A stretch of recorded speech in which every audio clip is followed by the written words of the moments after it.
What's going on Facebook? What's going on YouTube? Thank you guys so much for being here. And I'm back with the live streams because my monthly ban from Facebook is apparently up. They never told me how many days or weeks or months that I was going to be banned. And they didn't really specifically give me a reason, although they gave me a slight reason and there's no way to contact them. But it's all good. It's over. I'm back live and I plan to do many more until they take it away. And I have an announcement about that as well because Facebook's plotting against me and basically stealing my functions. I might have to strike a deal with a different business soon here and take my traffic elsewhere because I love Facebook, but they're doing me dirty. But thank you guys for being here. The stories of the day. I want to talk about the Kyle case. I don't know if I could say his last name, the psycho authoritarian AI algorithms combined with the staffers. You're not allowed to talk about this court case, I guess, unless you agree with them, which is psychotic and authoritarian, but that's who these people are. Second story I want to talk about, or perhaps first, is YouTube is taking away the dislikes. So on every video on Facebook, you have likes and dislikes, and it's a great way to tell whether the video is quality, whether the perspective of the person on the video is super whack or not. I've seen it be great for myself and for others, etc. But YouTube, I would say, are lying and they are taking it away, not to protect the individual content creator or protected groups, but this administration who gets ratioed every single time they post. They're unpopular. Everybody sees it. And I've been speculating for months that they were going to do something about it because they can't show their hand and how nobody agrees with what they're doing. So once again, very authoritarian. And the third thing I want to talk about is the Dave Portnoy situation. Business Insider did a huge smear piece on Dave. They basically accused him of rape without accusing him of rape. And he's doing a fantastic job defending himself and not cowering away and showing proof and stuff. So pretty interesting stuff. Thank you guys for being here on YouTube. Thank you for being here on Facebook. Real quick, I want to talk about the live streams now that I got them back. Thanks. The last live stream, I don't want to spend too much time on this because I want to get right into the stories. But, for historical purposes, the last live stream that I did on Facebook, we had 8,500 live viewers. We had 8,000 people, over 8,000 people watching live. I was talking about the Southwest mandates and, strikes / weather problems they were having. Completely accurate. I didn't do anything outside the norm. And I think by the time the video was done, I looked at the views a day later. I'm always busy. I don't really check.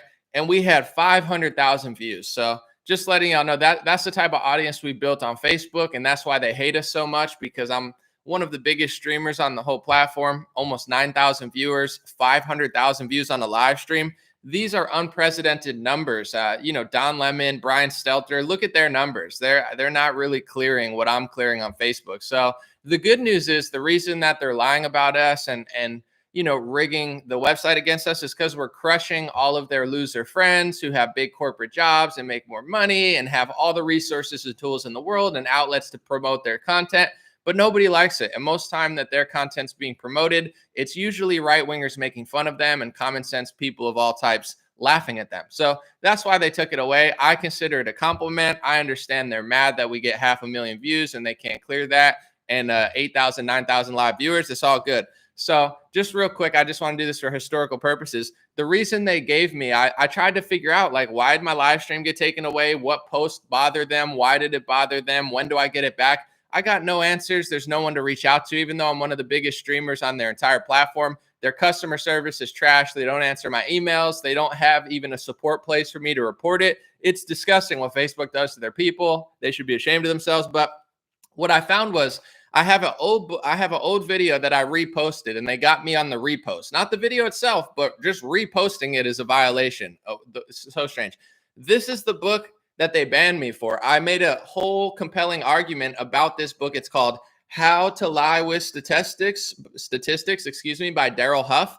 It's an old book. It's not a newer one. It's from the 1900s. And even Bill Gates, I say this not to take a shot at Bill Gates, but I say this because Bill Gates is known as this trustworthy guy to the left-wing media. And, he's funding all these vaccine companies and stuff. And they love Bill Gates. So I'm not the only one talking about this book. It's not like this fringe right-wing conspiracy theory book that, Alex Jones promotes. No, this is like a basic statistics book that people learn about in college and high school. And even Bill Gates told people to read that. So I listened and I read it, and they're banning a book report. All I did in that video was I flipped through this book, and you can see real quick, I don't want to spend too much time, but you can see I have pages highlighted. I literally read the book. I did a whole book report on it, accurate, factual, what's in the book, just talked about it. And that's what was the violation.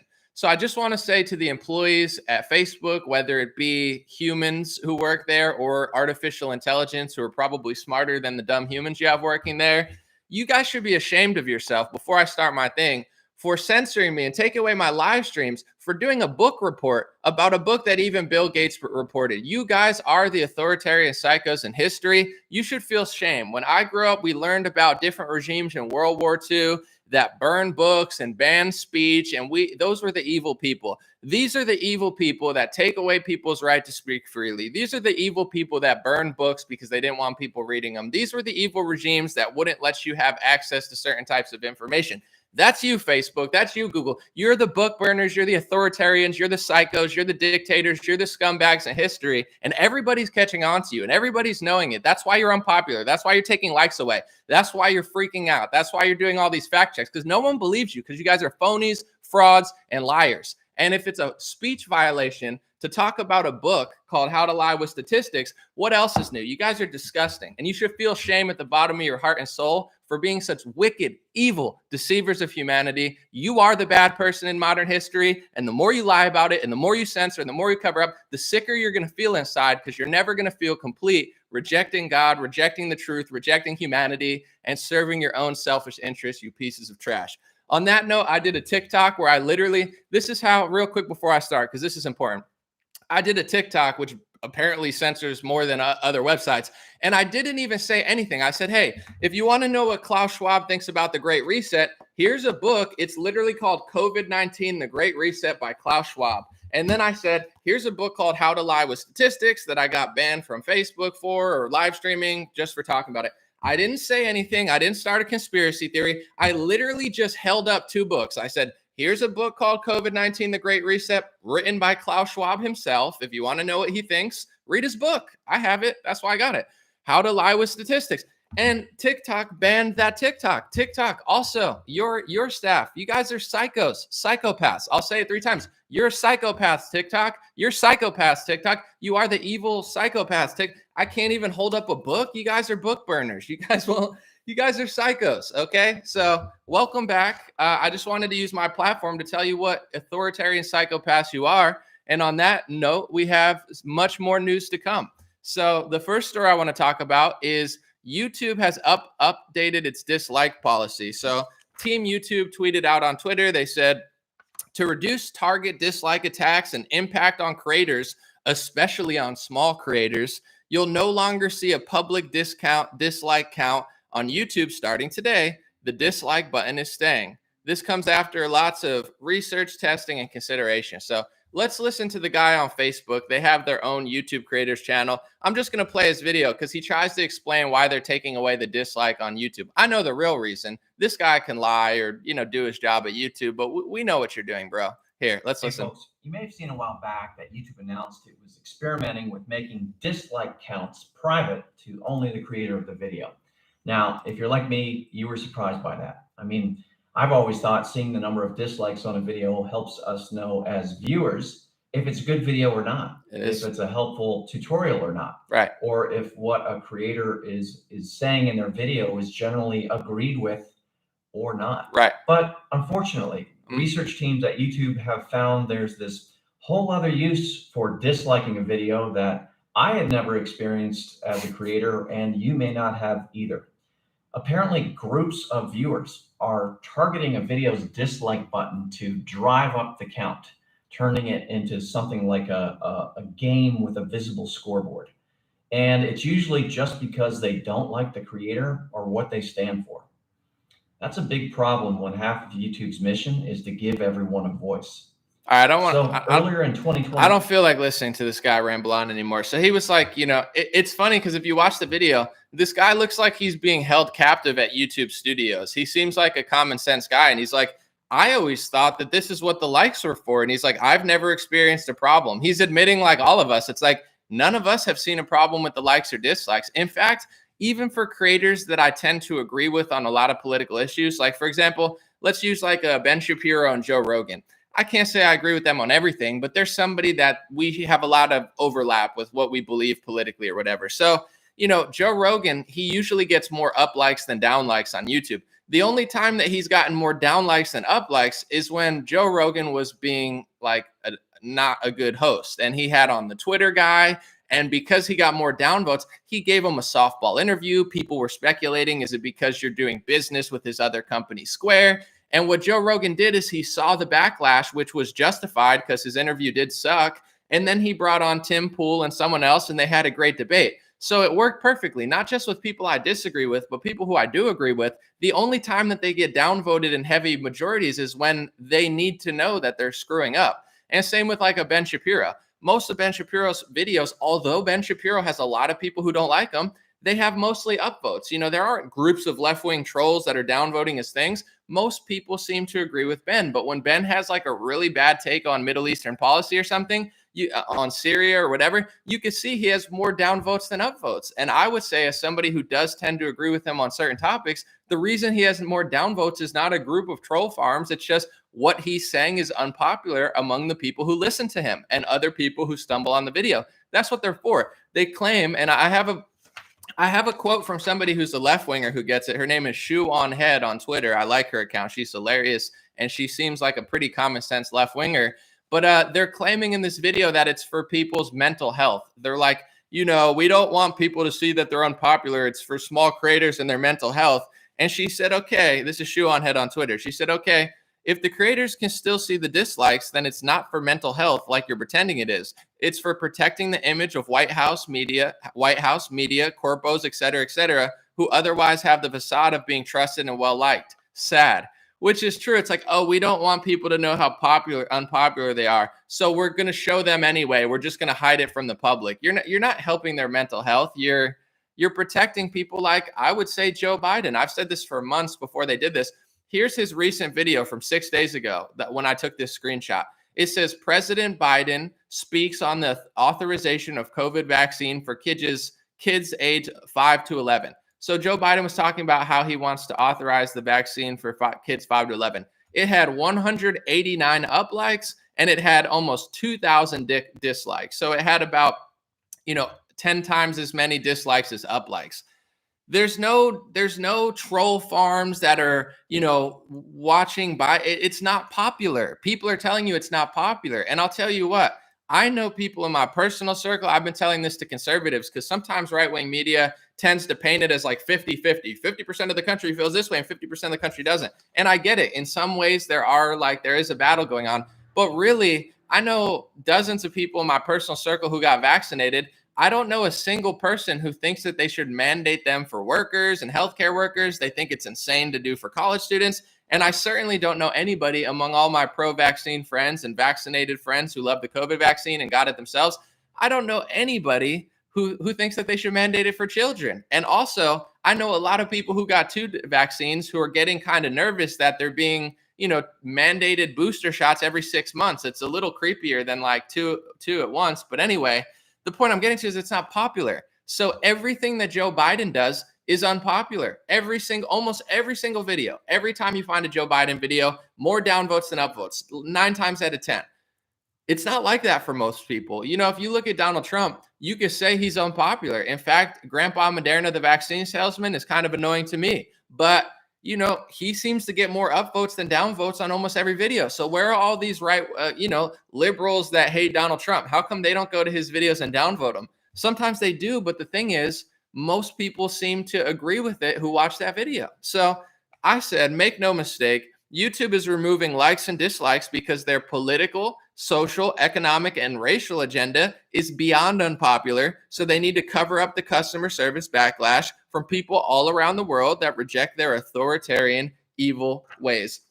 And that's exactly what's happening. They have almost no customer service. On Facebook, they ban one of their biggest live streamers for a month, and they don't even give me a reason why. And they cite a book that I talked about, like they're psychopath dictators, and they don't even have like an email to reach out to. So on YouTube, I don't have anywhere I could reach out to. The only voice I have is my live streams. And then also you get to say, well, I like this video or I don't like this video. So the fact that they're ripping out people's tongues and claiming it's for smaller creators, we know why you're doing it. It's not to help these small creators. Your social, racial, political, economic, your entire agenda, your entire worldview, it's not popular anymore because it's not honest. It's not helpful. It's not healthy. Everything they do is backwards. And I'm not trying to be like a contrarian and just say, oh, you're wrong about everything. It's like their idea of children's health is shutting down children's sports and playgrounds for a year, childhood obesity spikes, and then they mandate a COVID vaccine. Like, these people are psychopaths.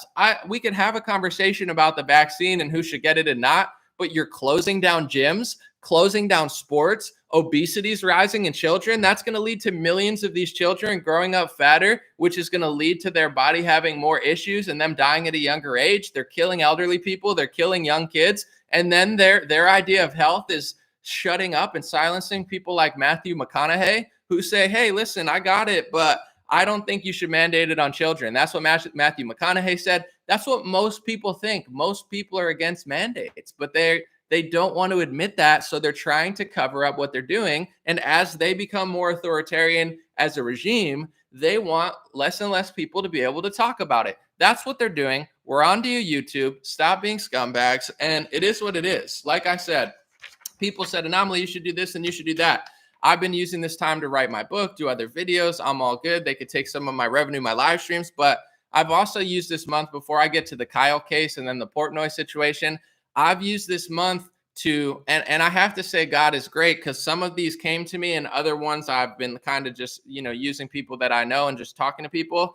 I might eventually strike a deal with a different company and try to drive a lot of my traffic to somewhere else. I'll still use Facebook. I'll still use YouTube, but there's multiple companies that are interested in striking a deal with me, whether it be a Patreon type company or a YouTube and Facebook type company, where instead of working against me and lying about me and taking away my crap, they want to promote me and work with me and give me money to stream some stuff there. So if all goes well, I'll still use Facebook and YouTube, but I might, strike a deal with a better, more ethical company and take millions of views and traffic to those companies. And that's what'll happen. So I'm not just like playing victim and saying, oh my God, they censored me. I'm fine. Life is good. I got, a business. I do a lot of stuff. So, if Facebook wants to treat me like that, I have no problem building and hoping that they fail over time. But for now, I'm grateful for Facebook and YouTube. But if they keep treating everybody like dirt and lying and become authoritarians,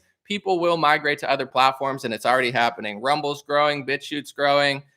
Gab is growing. Trump's trying his own social media. I don't know about Parler, but TikTok has stolen a lot of traffic from Facebook and Instagram. You guys are going to collapse on yourselves if you don't watch yourself. So that's on you. I'll be good. My word is bond. My word is real wherever it is. You guys, your day will come where people won't want to use your platform as much. So you better watch yourself with the censorship on me, because I will, like LeBron, he said, I'm going to take my talents to South Beach. You remember that? He said, I'm going to take my talents to Florida and play with Dwayne Wade. I'm going to take my talents to somewhere else eventually. And, you guys can eat the couple $100,000 that I bring in revenue to you. And if enough people do that, you'll feel it. But anyway, on to more important issues. I do want to talk about the Kyle case.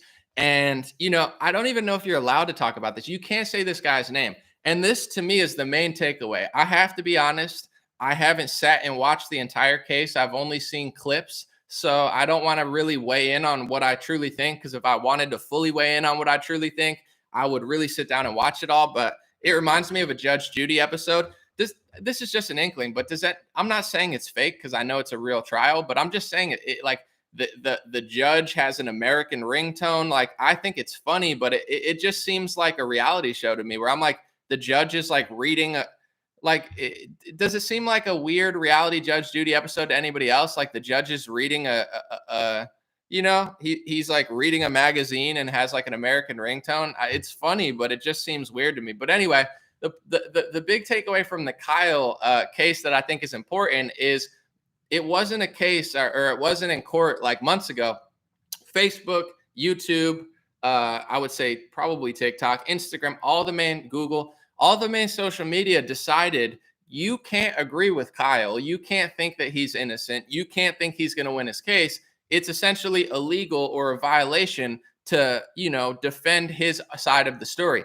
And in every court case, whether it's O.J. Simpson, Kyle Rittenhouse, Charles Manson, whatever, I mean, I'm not trying to put him in that category, but you get what I'm saying. There's always got to be a court case, and you have to look at the evidence, and then you have to tell the truth. George Floyd, So I feel like this is a historical case because all of the social media companies decided it was essentially illegal to agree with one of the guys. And the more that the case goes on, I think there's an argument to say, like, yeah, at one point, like, he didn't have to go out. He could have stayed home and played video games, but he knew what he was getting himself into. That's why I don't feel bad for Kyle Rittenhouse. I'm not saying I hate him. I'm just saying, like, people are like, I feel so bad. It's like, if he wanted to live a normal life, he could have stayed and played video games. He wanted to, go out there and defend that neighborhood. So in a way, he became an American legend. He's now, a historical figure. You don't become a historical figure by playing it safe. Kyle didn't play it safe. So I don't necessarily feel bad for him. He did what he did. And now he's a household name.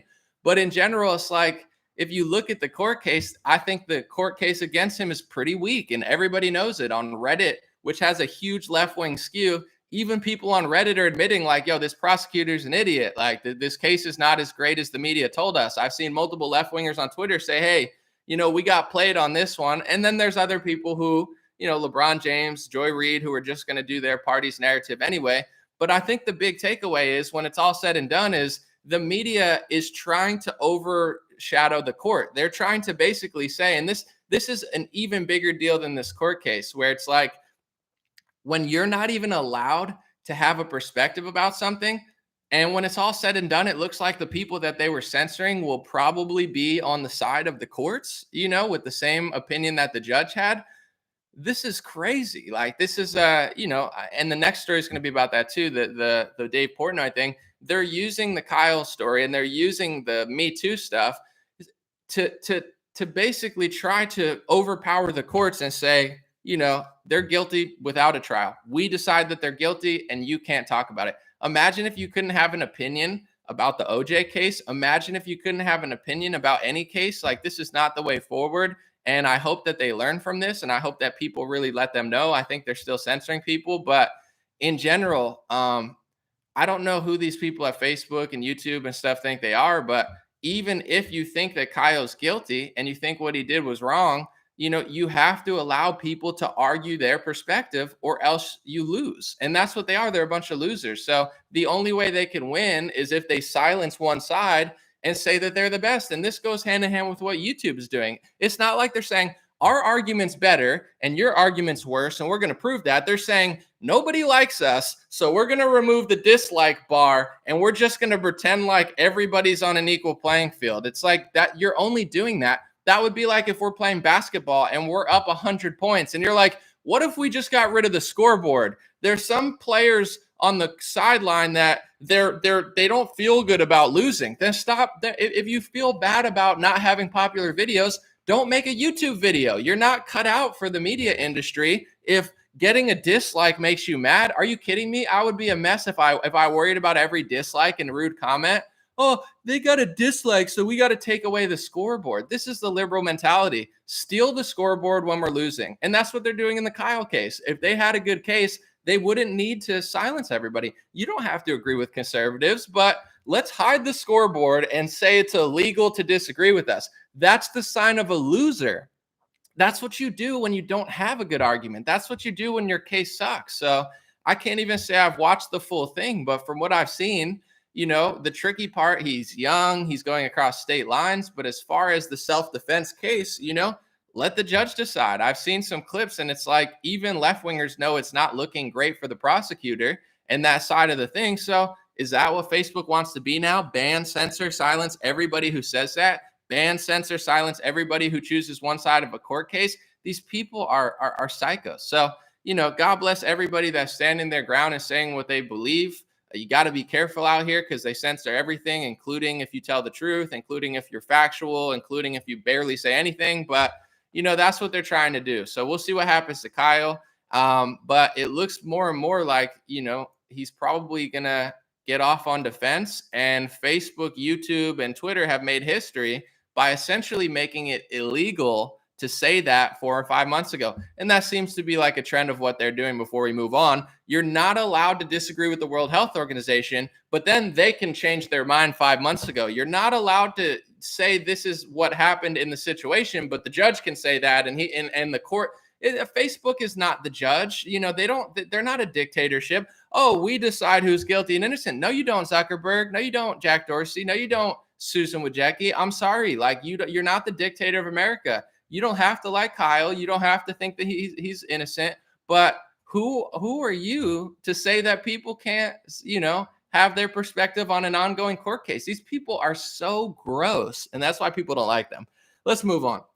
Last thing I want to talk about real quick is the Dave Portnoy situation. So if you guys don't know Dave Portnoy, I would have to say he's one of my favorite Americans. He's blunt. He's, a little bit, he could be a little bit confident, very confident, but overall, he just says what he thinks. He doesn't bow down to cancel culture, politics. He's one of the realest Americans, in my opinion. He just is he owns Barstool Sports. He's very, successful in business, but I think who he is as a person is even bigger than that. I like the fact that he never cowers, never caves, and just keeps it honest. So he got a huge hit piece written about him by Business Insider. Business Insider apparently talked to a bunch of women who he's hung out with, and they wrote this story where they basically tried to make him look like a rapist, right? And this is what they did to Donald Trump too. And this is like the sicko game world of politics. If they don't agree with your, if they don't agree with your political view, they are deep diving and trying to figure out ways to take you down. And one of the easiest ways is like Me Too, or like a sexual allegation. That seems to be the most successful way. They got Cuomo out. They got, what was that Democrat's name? I forget the one that guy that like hugged somebody or something a couple of years ago. I forget his name, but he was one of the more popular Democrats. He's gone now. So they pretty much did that to Dave, and they wrote this story about two women who were like traumatized and he was too aggressive, etc. And Dave, being Dave, he doesn't hide behind lawyers. He doesn't just have a written apology that means nothing that somebody wrote for him.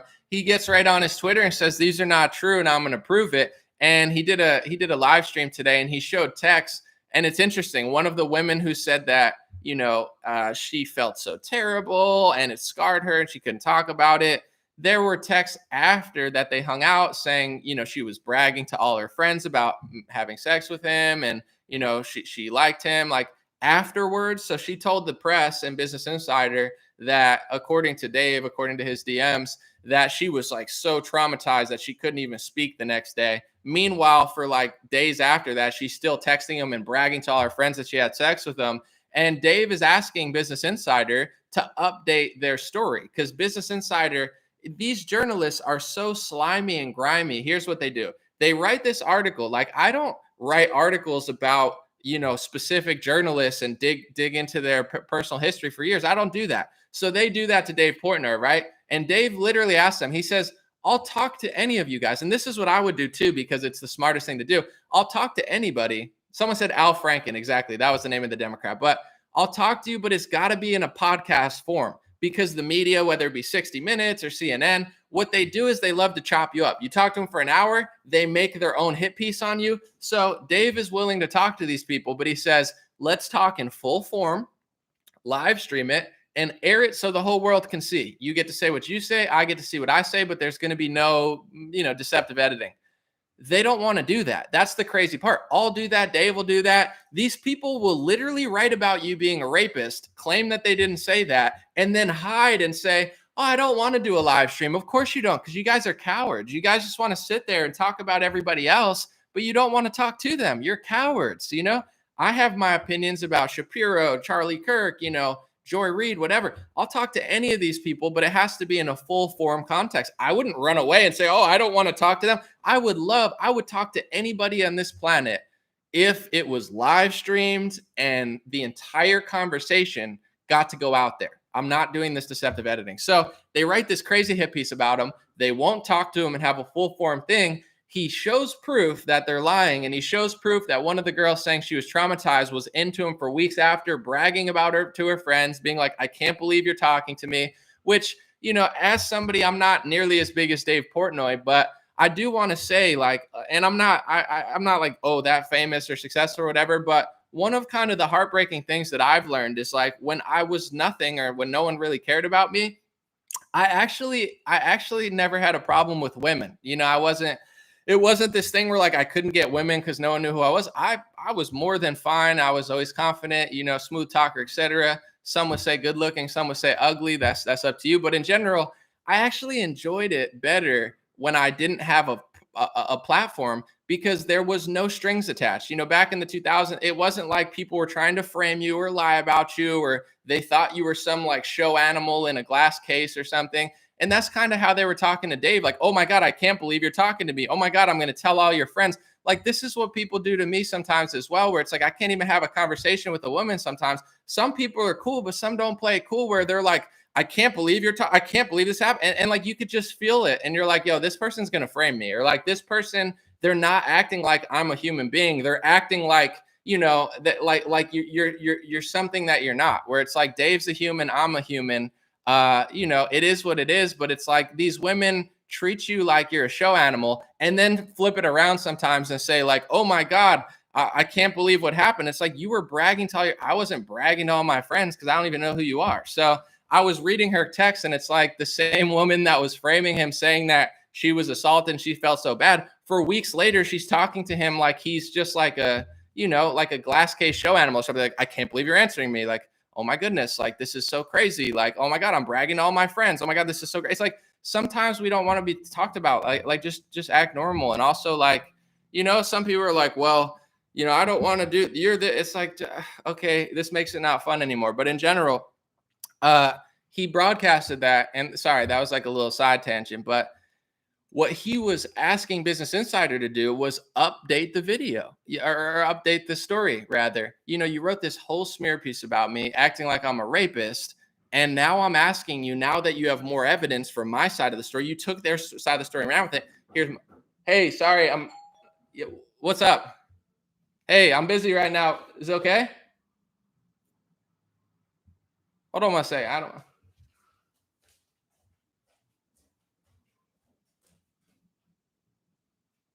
Hey, not right now. Is it okay? Not right now.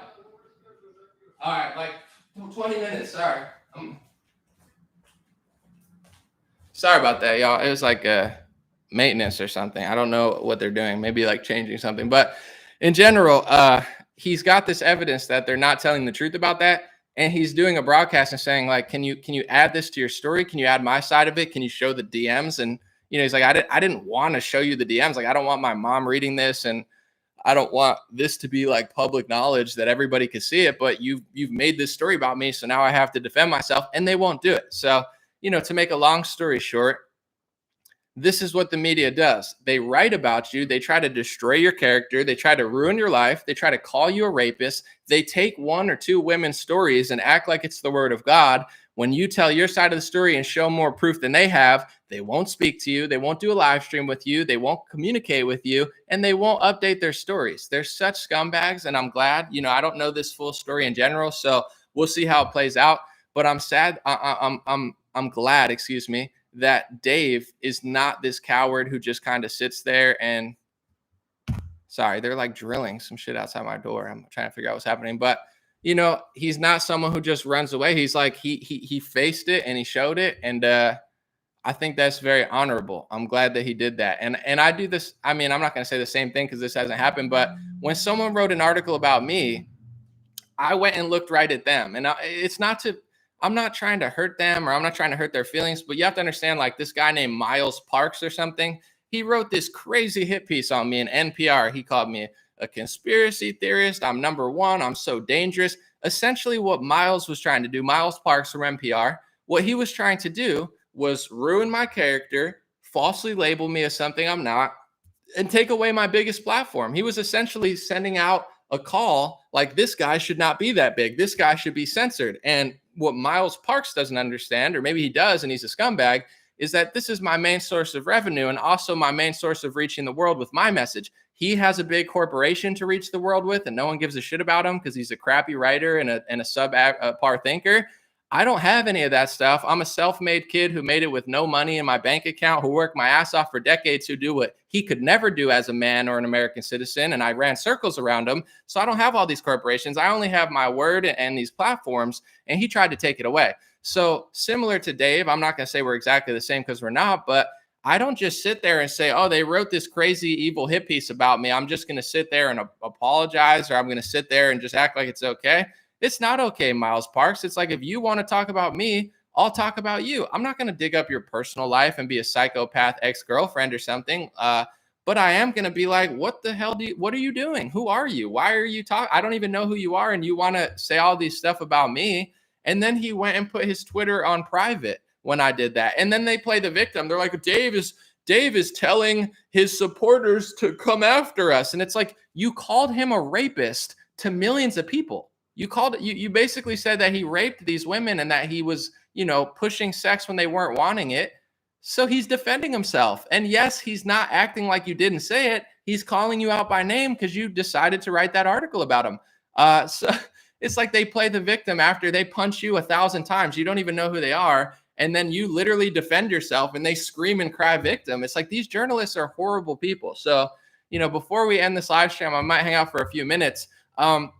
People like myself and Joe Rogan and Dave Portnoy, we're all different. I don't want to group us together, but we can actually defend our ideas in the public sphere. We have debates and conversations. We're not afraid of, facing the other side of the debate. And that's all that we ask for, is a normal conversation, 50 minutes, 30 minutes, an hour, 2 hours. And let's talk and let's go back and forth and say what we think. But what they like to do is write it, hide behind their words, not communicate with anybody, and not update their stories when they're wrong. They're so stubborn and dishonest. What type of horrible person do you have to be to write this story that essentially ruins somebody's life, or could ruin somebody's life, and really make them feel horrible? You're inflicting on us, and then maybe the story's not as accurate as you thought it was because you're just taking one side's word and you don't even want to update it. It's crazy. And before we end, I want to say, with the Me Too stuff, it's like, on one hand, obviously there are literal rapists out there. There are people who go on the street and pick girls up and rape them, and people who are just having sex with girls and they're like, stop, and they won't stop. Like, that's rape for sure. But there's also this new idea that, and this happened years ago, well, if one woman says something about you, or one person says something about you, it must be true. If one person has a bad experience with you, it must be true. Like, there aren't mutual bad experiences. If everything went great, everybody would be married and that would be awesome. They'd be dating and, but when you have an experience, whether it be a sexual experience or a dating experience or a hanging out experience, it doesn't always go well. That's why you move on and try to find somebody you get along with. So I've had so many times where someone tried to do more than me, and I was like, no, I'm not trying to do that. In fact, it happens all the time. I'm gonna be honest, I don't want to get this personal now, but as far as sex, I'd rather not, because, then it comes with, STD, baby. There's a big attachment to having sex. So it's like, if I'm comfortable with doing stuff, I'd rather not go right to that right away. And to be fair, a lot of women do want to do that. So a lot of times I'm the one saying no. I'm sure it's been the other way around, but there's been many times where it's like, I want to have sex. I'm not really trying to right now. We could do other stuff, but I don't really want to have sex right now, because then I'm thinking about baby. Then it ruins the next 2 weeks, because I got to think about all this stuff. So I've turned down more women than they've turned down me. I don't consider them rapists. I've had bad sexual experiences, and I don't blame it on this person. But certain women, if you have a certain political agenda, or if they're just not well, and men can be the same, they can hold on to this and blame you for all of their other shortcomings. Like, I went to rehab. It's like, okay, maybe that happened because of that, but maybe you're the problem. You know what I'm saying? So it's good to hear out both sides of the story and make sure somebody's not a rapist. But this idea that a bad sexual experience is enough to publish an article and call someone a rapist, it's super messed up. And everybody knows, for instance, if you're on a dance floor, if you're at a hip hop show, millions of women, especially a lot of beautiful women, they love hip hop music, they love rap, they love grinding, they love dancing. If you go out to a club, you have to have confidence. You have to have, you have to make a move, or else you're never going to do anything, unless you're really good looking or you're really fly. Sometimes in the night, sometimes women will come up to you and be like, oh my God, you look good, or I like your hat, or I want to make out with you. But like the most time, the guys are usually the ones that are moving. But there are women, when they get drunk, they'll come up and be like, I like you. And you're like, all right, thanks for making that easy. You know, this could have been a lot more difficult. I've had that happen before. I'm not going to lie. You know, I'm a fly guy. When I'm out, my energy's on 1,000. So sometimes women, I've looked at a woman and she comes right over and I'm like, okay, but you got to really work for it sometimes. So if these chicks are dancing, like the guy, I've seen it happen hundreds of times when you're on the floor, it's the guy that has the cojones to go up and try to dance with her. And sometimes she looks back and she says no, and Luke says no, but it's always the guy who tries. So that's just kind of how the male-female relationship works. You, especially when you're dancing. So it's like, if you went up and danced with a woman, you're like assaulting her, but it's like she only likes guys that actually have the cojones to try. Like that's just how it works. And, you know, so I find it very weird where they're like, well, you know, he was pushing too hard, or like in the article, I'm just being honest. In the article, they said, well, Dave is very aggressive with women. And it's like, women don't like softies. I don't know. I'm probably getting too personal, but I'm just gonna be honest. Depends like what the situation is. But sometimes when you first meet somebody, you understand sexually, maybe they want something like more tough. But like, it's kind of a weird vibe as a guy now where you're like, do I really want to go full deep into this and have her be like, whoa, I don't like it like that? Where it could be the opposite. Sometimes women are like, you know, I actually like it rougher. You know, they're like, and you're like, yeah, well, I'm not trying to like hurt you or make you feel uncomfortable or whatever. And it's like, no, but that's what I like. So most women that I've met, they like a guy that's tough and they like it like rough. I'm just being honest, not like super rough. Some people don't, but I'm just saying, it's like, as a guy, if you're having a sexual encounter with someone for the first time, just being fair, it's like, you don't really know what to do. If you're too soft, you look like a weakling and they're not sexually into it. If you're too tough, you look like a rapist and you're hurting them. So it's like, you know, there needs to be communication for sure. But this idea that someone can just say, oh yeah, he was too rough, I think, but then she's bragging to her friends about it like weeks later. How bad was it if you're bragging about doing it? So that's all I'm saying. It's like, not all men are great, but some women are liars. Some women are always plotting. Some women don't like your politics. So then they have a false realization. And I've seen it happen time and time again. So I just, you know, it needs to be said where it's like, it is a push and a pull, the relationship between the man and the women. But this idea that you can't ever do anything ever and that they can just frame you or lie about you is ridiculous. And I've seen it happen to myself years ago, not on a big scale. Nobody published it, but I'm just going to be honest. Someone wanted to hang out or whatever. This was like years ago. And they were all over me. They were like, yo, I don't want you to meet. They said, I'm not even lying. They said, I don't want you to me too me. Like they were coming on to me so strongly that they were like, don't me too me. And then I'm hearing from people weeks later, they're like, yo, she said you did this and that. And I was like, you've got to be kidding me. Like that, like, are you serious? You know what I'm saying? Like, she did it was the exact opposite. So some people in their heads, they're just like professional liars or, you know, they have issues internally. So they make a big deal about something or like flip it in their head. Like sometimes they get rejected or you go on to date someone else and they get mad at you, or they see something that you did or said and they don't like it. So they lie. I've seen that happen to myself in a guy and a girl, not sexually, but the guy, I did a filming thing with him. And I walked home and he was like, we dropped Anomaly off in a mansion and he's such a liar. This dude was like a liberal and he was mad that I was supporting Trump. So he made this huge lie about how I lived in this mansion in this huge apartment. And at the time I lived in I had bed bugs in this little crappy apartment, but he was just like a film friend who made this huge crazy story to try to smear me. That wasn't a sexual story. It was like a filming story about what a dickhead I was or something, excuse my language. And it was literally like every bit of it was a lie. And then on the female side, when it comes to other stuff, they totally flipped the story and said something else. So it's like, I've seen, and I said that because I'm not trying to just like blame women for everything. Like men can't lie, but I'm just, you know, it's like, I've seen people lie about me. So it's kind of creepy knowing that all it takes is one or two people to run to a news organization and they could write this crazy hit piece on you. And then if you defend yourself and say your side of the story, they can then flip it and you know, and say that, or they won't publish it. It's very crazy stuff. For those asking, that was a Dave Portnoy. Just check it out. They wrote this crazy hit piece about him, and he's been defending himself very strongly and calling out the CEO of Business Insider and the journalist. And I would say he's probably the most fearless and the most unapologetic person in the culture. Like, people might not know him politically because he's not really a political guy, but culturally, there's perhaps nobody bigger. And he's like, even more epic than Trump when it comes to not like apologizing. And I'm not trying to take a knock at Trump. I'm just saying, like, he's got that fire in him where he just does not. He's like, I'm not a liar. I'm shooting from the hip. I'm not gonna hide behind a PR team. And I think that's pretty cool. Because if you're not a bad person and you're not a rapist, it feels good to defend yourself, because you're like, I'm not just gonna sit here and let a few women who don't like me ruin my life. It's pretty crazy. All right. Let me know what y'all think. Appreciate y'all with the stories. I'll read some comments and then I'll take off. Thank you guys so much for the stars and stuff on Facebook. I just saw that. I'll try to read some of the comments.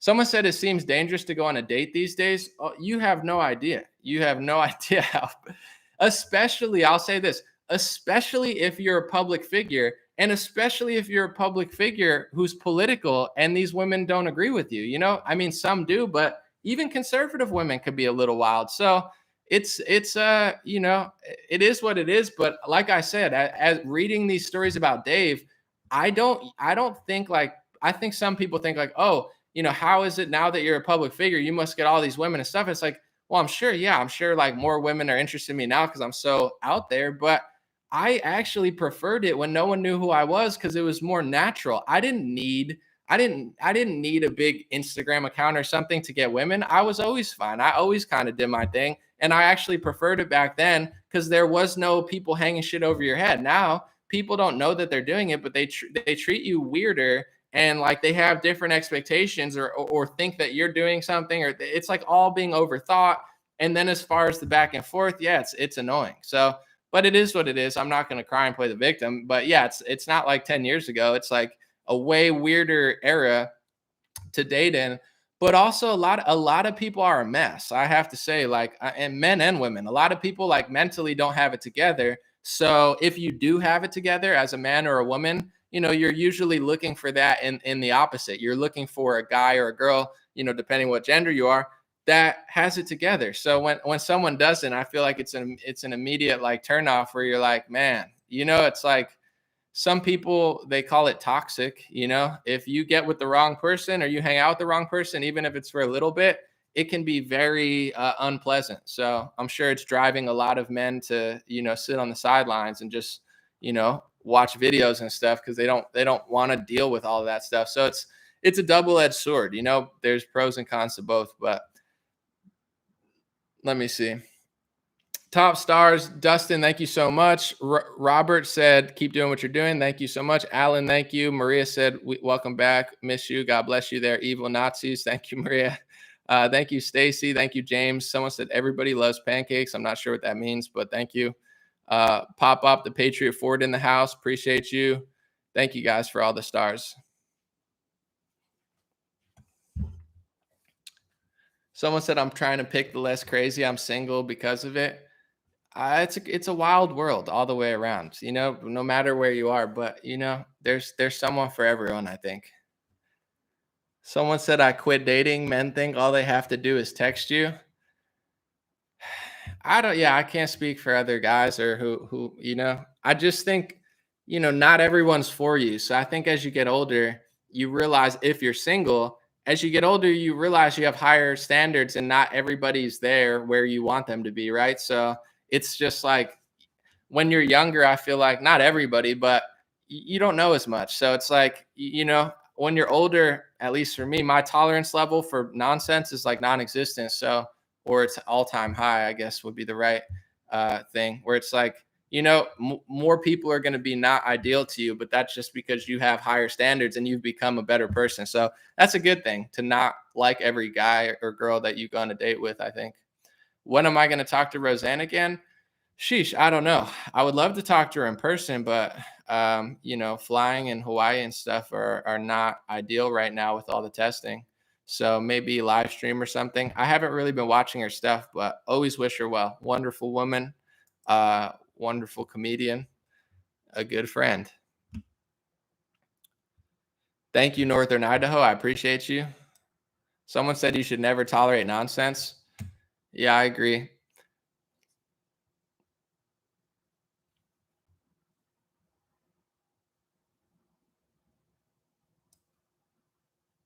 Someone said I'll be single forever. Well, hopefully not, but if you want to be, I don't know. Let me see. Maria said it's easier when you're younger. Well, it seems like everything's easier when you're younger. Maybe when you're younger, it's probably not as easy to be as wise and together, but body wise, and you got more energy, probably. Someone said, I miss the old dates of dating when there was innocence. I'll say this too, like, you know, even like going to I don't go out that much, but like, say you want to go out and have fun. Back in the 80s and 90s, like if you're famous, nobody has cell phones and stuff. So like everybody lived in the moment. I think that's the real part that people aren't understanding. Like I like to live in the present moment. When I go to a concert, I'm not on my phone all the time. I might take one video for 15 seconds and then save it, put it in my pocket, but I'm present. I like to be there. If I'm out and I'm drinking, I don't want to be on my phone. But nowadays, everybody treats you like an animal and everybody's on their phone. Even if you're not famous, you're just out trying to take pictures. It's really not as fun as it used to be, and I wasn't born then, but like if you were famous, you probably had a blast in the 60s, 70s, 80s, 90s. Once people got cell phones, it's not fun anymore. Everybody's taking pictures of you. Everyone's trying to frame you. If you're having a lit night and you're dancing, you can't just have a moment and everybody's having fun. Everybody's going to be recording you. Back in the 80s, you dance and people were like, yo, I danced with Michael Jordan. And you're like, yo, I don't believe you, yo. And it really happened. Nowadays, you got it's like it's on TMZ. It kind of sucks. Like, I mean, it doesn't bother me because I'm not that big of a deal, but I would assume for people that are like way more famous that it's kind of like annoying, it's kind of like not fun. And I even feel that in general, like certain people, they're on their phone too much. They're not enjoying the moment. It's not really fun to do that, in my opinion, but especially with like, I don't know if that translates to dating, but someone said, keep it real. Let's go, Brandon. Thank you, Numanu. Appreciate you. Where are we at? 51 minutes. All right, let's keep this under an hour. Let's keep it under 55 minutes. Someone said it's so lame now. Yeah, I like to have fun. I like to dance. I like to turn up, but it's like, it is what it is. I guess I don't really care what people think, so I don't care if they record me, but it's definitely not as natural. And that's something that they're not reporting with this pandemic too, is like they took that away, in a big way. Like when I used to go to Hawaii, I would go to these events and there would be music playing and like a farmer's market, and it's so human and it's so fun. But now you can't go out, you can't do this. They're testing. I mean, they're enslaving us. They're treating us like animals and they're taking away joy, the mask, people's smiles. The COVID restrictions are some of the most evil stuff on every level of human freedom, autonomy, on human interaction, communication. It's not all audio. A lot of it's visual, your smile. They're just cutting that off completely. Like this has been one of the most evil things. You got to be really strong, mentally strong to get through these times because they're really testing people in every way. But the harder they test, the more obvious they get. The more people get red pilled. That's why they're losing. That's why they're desperate. That's why they're censoring Kyle talk. That's why they're censoring YouTube talk. It's because they're not winning. They're losing because they're so evil and they're not hiding it anymore. It's not 1980 where they're being sneaky. They're so not sneaky. It's like straight up demonic. Like they got to write Snopes articles. Fact check. That's not satanic. It's like, you don't think so, but I mean, that's your opinion. It's like, I don't think it's satanic. It's like, you wouldn't know. You know what I'm saying? There are certain people who like certain things. It's like, you got to fact check it. Like this is how desperate these people are. It's like saying, fact check, the Ozzy Osbourne show was not evil. It was good. It's like, okay, to you, I like Ozzy Osbourne. I'm just saying, it's like, who writes an article about that? Listen to the lyrics, look at the imagery, and decide for yourself whether you like it or whether you think it's this or that. There doesn't need to be a fact check. The holy, opinion of Snopes, the degenerates over there. What a joke. Someone said intuition should be trusted. Yeah, people have intuition for a reason, for sure.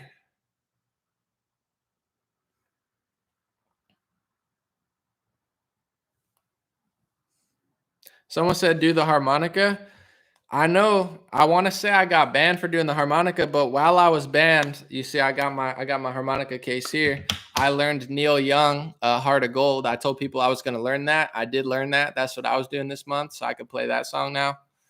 I've been up in my arsenal of harmonica songs, but should I play it or not? I don't know. I don't want to jinx it. Last time I played it, we had a great live stream. I got 500,000 views, and then they took my stuff away. So maybe another time. I got 54.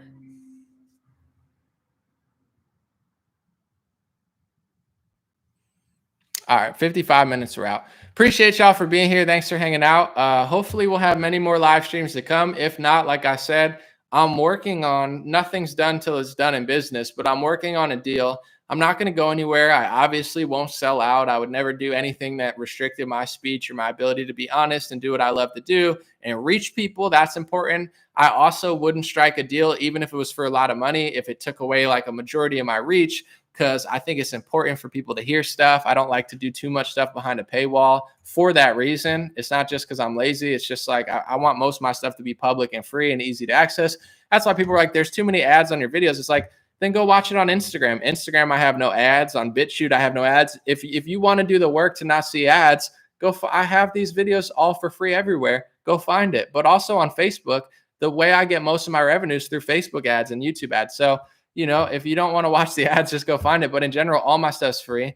And but there are ethical companies that I agree with that like me, multiple. I would say I have 3 offers right now. I'm not trying to brag, but you know, I would say people are finally figuring out how valuable what we're doing here is and how many people are into it and how big it's getting. So I have 3 different companies that are interested in trying to put a deal together to basically have me use their platform. I wouldn't do it exclusively. I would still do all this and my workflow wouldn't change. But what might change would be, you know, depending what they offer and depending what works out, is start to build on another platform. Like I have a Telegram now. My Telegram has almost 70,000 people. That's amazing. It doesn't take away from Facebook, but now, God forbid anything happens, I have an email list with hundreds of thousands of people, and I have a Telegram with like 70,000 people. So it's good to build somewhere.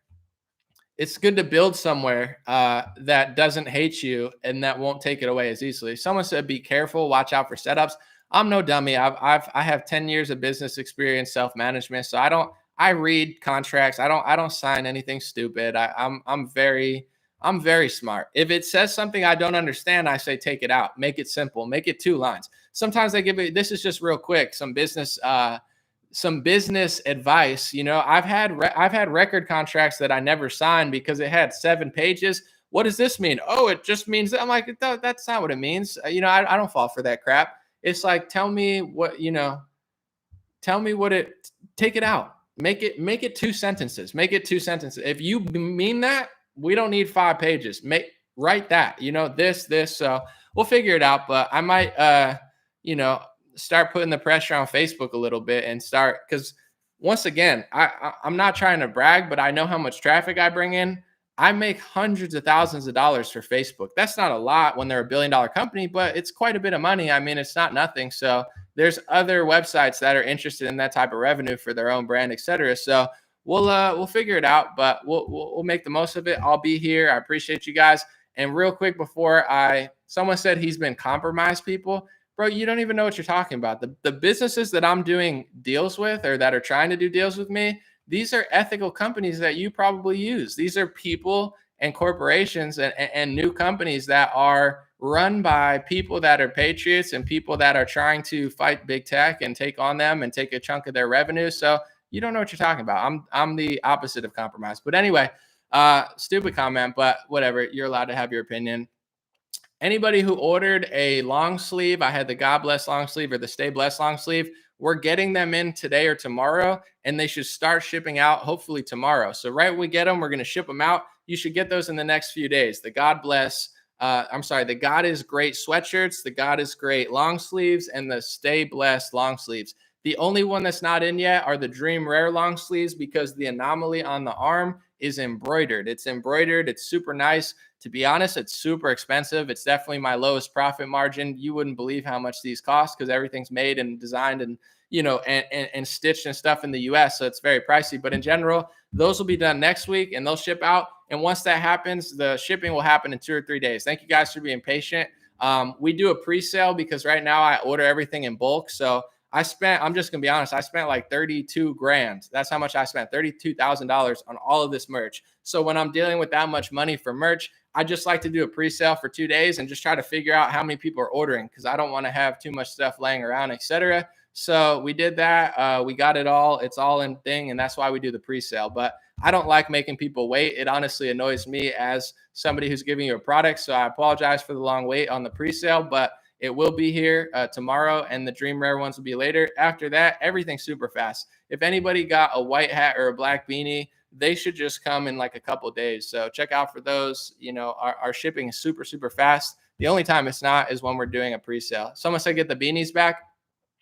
They're made in the US and they're gone, bro. I would love to have them, but they're just not available. Unfortunately, I can't get the right brand and size, and I don't want to sell something I don't like. So that's what it is. God bless you guys. Have a good one, and I'll be back soon. Thanks for hanging out. I didn't keep this under an hour. I screwed up. Darn it. Oh well. Harmonica solo next live stream. Promise.